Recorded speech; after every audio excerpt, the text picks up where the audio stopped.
I got a phone call from my now boss, the editor-in-chief of Knack, to ask if I wanted to become a fact checker. I had to Google what a fact checker exactly did, so at the time I was not really familiar with it.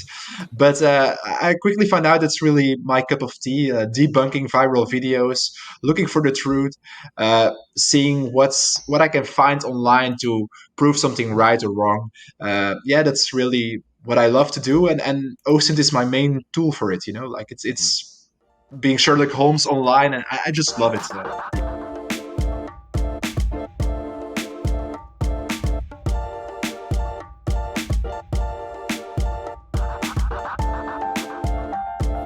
Welcome to Needle Stack, the podcast for professional online research. I'm your host, Matt Ashburn.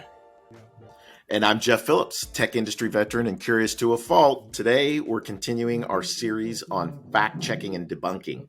And we're going to turn our attention to the growing importance of independent researchers and journalists that are putting their findings out on Twitter and other social media platforms. We've talked about this in past episodes that the war in Ukraine has really put a spotlight on the open source information available on social media and other public sources, as well as the individuals that analyze that info. So we're joined by one of those individuals in this episode. Brecht Castel is an independent journalist and fact checker. You can find his work in the Belgian magazine Knack, among other publications. He's very, very active on Twitter at Brecht Castel with tons of tips on OSINT and visual forensic, how he debunks viral videos and fact checking. So definitely go check that out. So welcome to the show, Brecht. Thank you very much. Nice introduction. Good. Hopefully we covered it all. It's quite the background you have there, sir. So let's jump into that. Where did your experience in fact checking begin? Did you already have an interest in OSINT, or is this something that's kind of been fostered as you've gotten into fact checking? Yeah, I started as a normal freelance journalist, and the 1st of April 2020, so in the midst of the COVID crisis, I got a phone call from my now boss, the editor-in-chief of Knack, to ask if I wanted to become a fact checker. I had to Google what a fact checker exactly did, so at the time I was not really familiar with it. But I quickly found out it's really my cup of tea, debunking viral videos, looking for the truth, seeing what I can find online to prove something right or wrong. Yeah, that's really what I love to do, and OSINT is my main tool for it. Like it's being Sherlock Holmes online, and I just love it. Yeah. Yeah, that's great. And something we talked about earlier was that researchers need to be both persistent and creative. In your work, how do you latch onto something that you really want to investigate? What drives you for that? Usually it's I no actually I always start from one picture or video. Like if it's intriguing to me, it's mostly intriguing to other people. That's why it's mostly going viral, because a lot of people think like, this is strange, this is interesting, where does it come from, what do we see actually? And like, this is also the question I'm asking. And if it's going viral, it doesn't mean that maybe some people have looked into it but didn't find what it actually is. And I just try to get a bit further and see what we actually see. For example, recently there was a video going viral of a mosquito with a number on it. People linked it to Bill Gates and microchips into ants and very weird conspiracy theories. But still, I was wondering, like, what actually do we see? Like, is it a real number? Is it a real mosquito? Where does it come from? What is it? And like these basic journalistic questions, like what's true, what's not, where is something, what do we see? Very basic questions. They just drive me, and I just want to continue digging harder and deeper to find what we actually see. Now you have me curious about this mosquito and what that was, I guess. Well, that's a good point. Actually, it wasn't even a mosquito. It was a apit, another type of ant, and the number we see is just like natural spots on the ant, and we think it's a number. It's our human brain who just sees numbers, sees patterns, like it's wired like this, and it's not really a number. So yeah, that was the explanation I got from talking to experts and from doing OSINT investigation. That's awesome. It's sort of like how our brains are wired to see faces, and people see faces in rock formations and leaves and trees and everything else, even though they're not really there. That's Exactly, interesting. exactly. The conflict in Ukraine is obviously a big topic now. How has the role of OSINT changed and fact checking? How has all of this changed during the conflict in Ukraine? Or do you think that like OSINT and fact checking is just getting more attention now?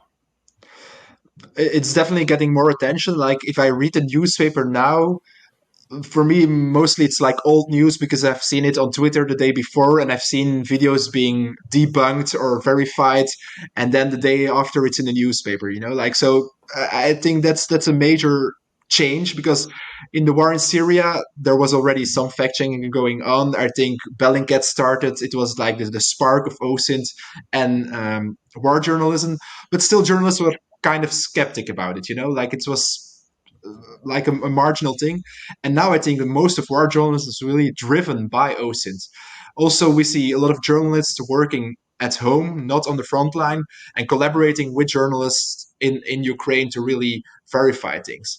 I had a very interesting case about a burned body, which was shared on widely on Russian platforms, and it was compared with pictures of ISIS. So they were saying like, look, those Ukrainian soldiers, they burned his body and they put it in a cage, just like ISIS did in Syria. And I started investigating this picture. We found the location. We tried to prove if it was tortured alive or it was set on fire afterwards. We couldn't prove that, but we still found out a lot of things about this one picture.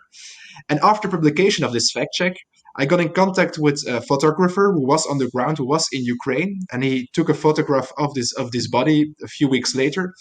And when I called him, he knew less about it than I did after an OSINT investigation. And for me, that was like so weird. Like he knew there was this body. He wanted to photograph it for a couple of days or weeks. And the Ukrainian army was saying, no, you cannot go there. We don't want you to take a picture of it. And me, after my behind my laptop in Belgium, I through a lot of social media posts and a lot of talking to experts, I knew more about this burned body than this photographer in Ukraine. So that's crazy. That's crazy. I doesn't mean that we don't need journalists on the ground. Like they're hugely important, and they do much more dangerous work than I do. Of course, we need them definitely, but I think in combination with OSINT investigation, it can be very strong.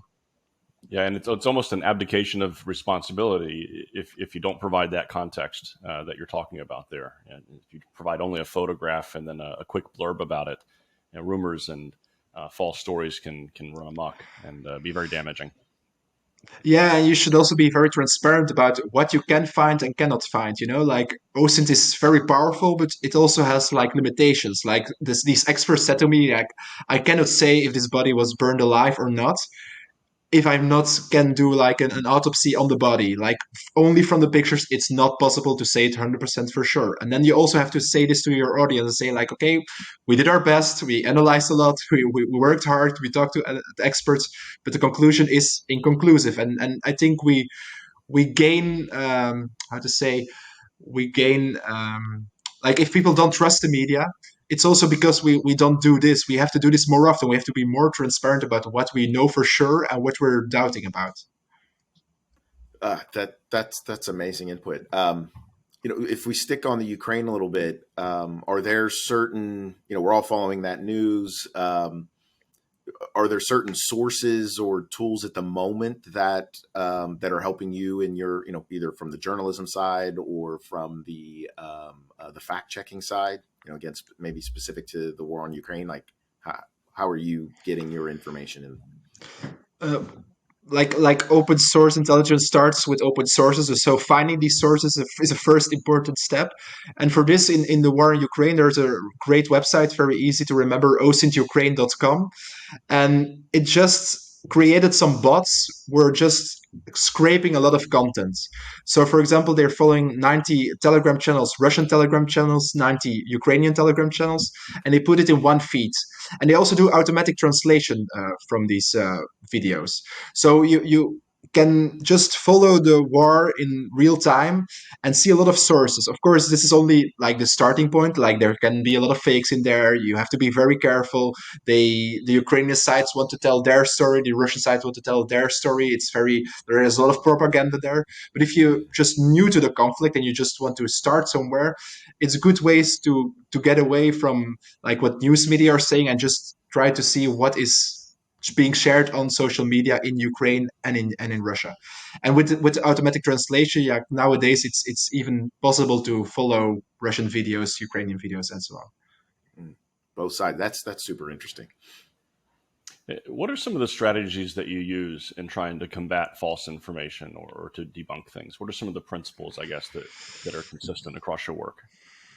Like one principle is always find the oldest version. You know, if you find the oldest version online, then you get closer to the real context. And if you find the real context, the meaning of the picture can change or you can get closer to the truth. That's very important. So contextualizing what we actually see, that's a very important one. Of course, also see if there has been some manipulation, and also if you find the oldest version, you will see it immediately if this is like this. Um, and combining sources, like never take one sources for granted. Try to combine Russian and Ukrainian sources.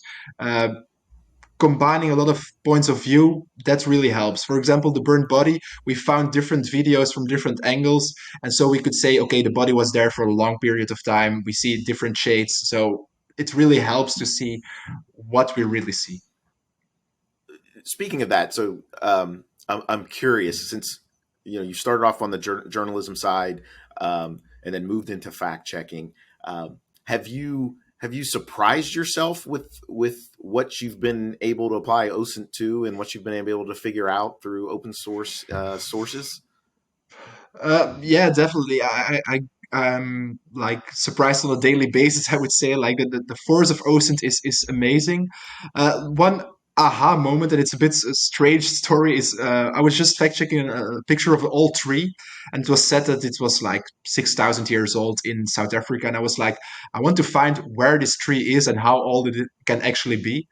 And by combining Instagram, YouTube, Flickr, a lot of social media platforms, I could really, and Google Earth, of course, I could really find the exact location of this tree. And this was like stunning for me. Like if you're a bit persistent and if you work hard enough, you can really find one tree in the whole world. That's crazy if you think about it.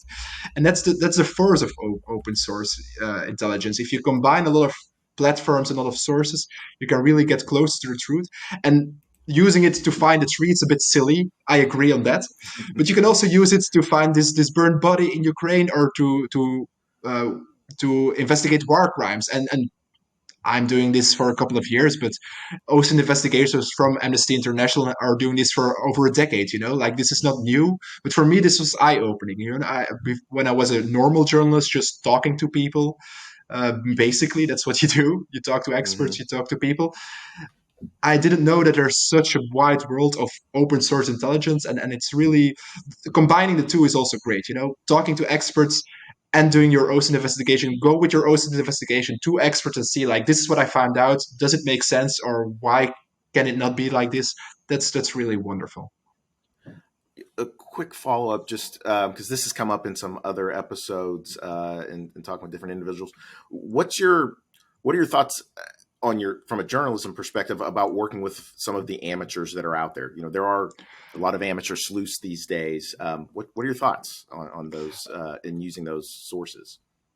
First and foremost, if a tweet has a hashtag OSINT, it doesn't mean it's true. Let's all agree on that. That's some people just see OSINT and they think, oh yeah, that's true. No, that it's not like a magic word to say the truth. Most of the times, there's just people who found the video on Telegram and put it on Twitter. Like that's not OSINT. But I love working with amateurs. I've worked with them a lot of times, and they help me immensely.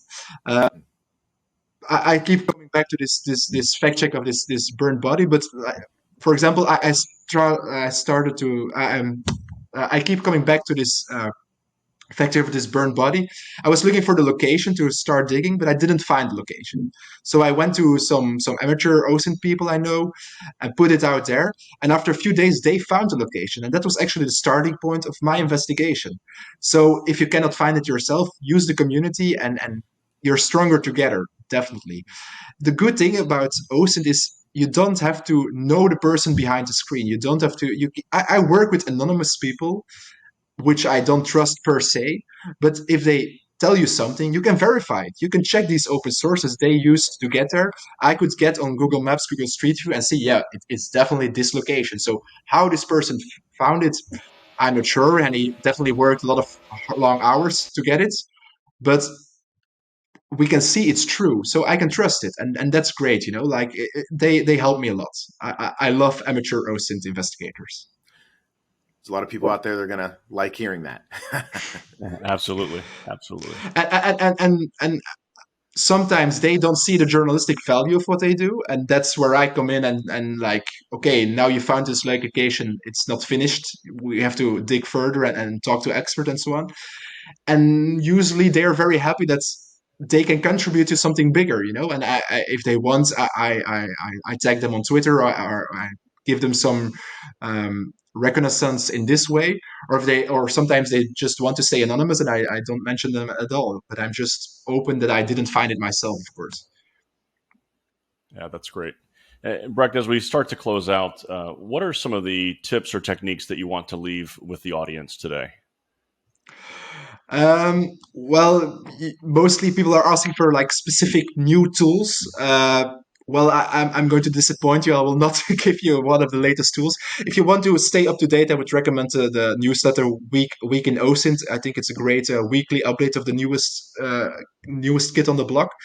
For me, OSINT is all about creativity and persistence. And creativity, I mean combining a lot of sources, combining a lot of techniques, looking for new ways to find something. For example, now I'm fact checking a video of Chinese troops entering Ukraine. That's the claim they make. And we see Chinese vehicles. If I can prove that this video was recorded somewhere else in Russia, close to Vladivostok, that's good proof. If it's not possible, I can also look for another way to prove it. For example, if I find the number plates of these vehicles and I find other videos and I can geolocate these videos. So that's, for example, a creative way of thinking, how can I fact check this? Another thing is persistence. Sometimes people are like, how can you find this? It's impossible. Well, yeah, it took me a few days, like it's hard work sometimes. If I cannot sleep, I get up and I search a few hours, and sometimes then I find the location of a video or a picture.